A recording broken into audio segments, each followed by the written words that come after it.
Chaque jour, Charles et Carole vous présentent la leçon de l'école du sabbat.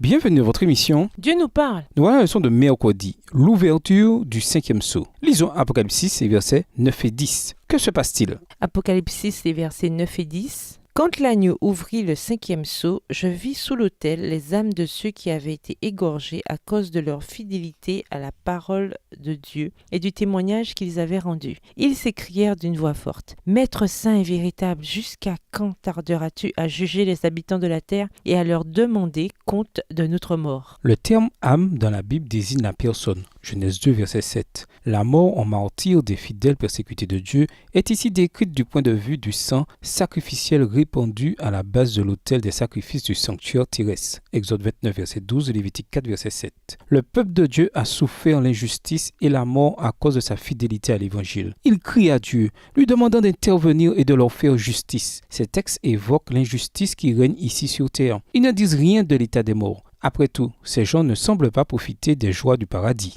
Lisons Apocalypse 6, verset 11. Deutéronome 32, le verset 43 et Psaume 79, le verset 10. Quelle fut la réaction du ciel face aux prières du peuple martyr de Dieu?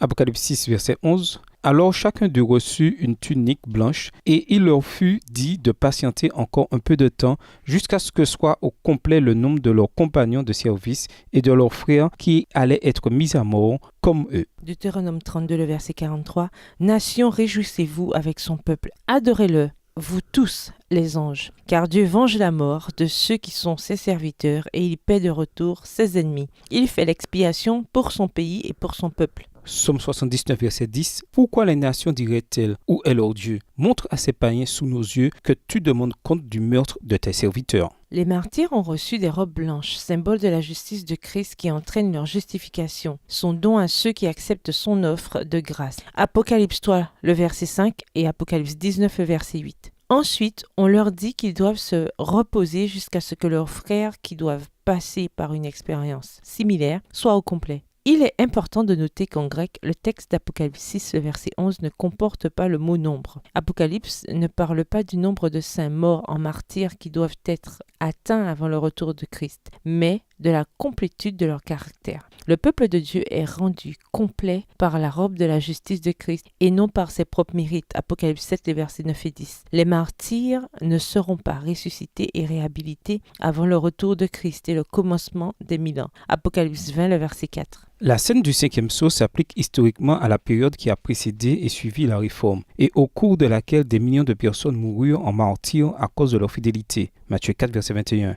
Elle rappelle également l'expérience du peuple de Dieu qui souffre tout au long de l'histoire depuis le temps d'Abel, Genèse 4, verset 10, jusqu'au moment où Dieu finira par venger le sang de ses serviteurs. Apocalypse 19, verset 2, version Louis II. Jusqu'à quand, Seigneur, a été le cri de souffrance du peuple de Dieu tout au long de l'histoire? Qui n'a pas de difficulté avec le manque de justice ici-bas? Quel réconfort trouvez-vous dans la scène du 5e sceau, sachant qu'un jour justice sera faite? Et nous vous laissons avec cette question de réflexion. De quelle façon l'Évangile vous apporte-t-il personnellement paix, courage et espérance? Au revoir. Et à demain si Dieu Dieu veut. nous parle.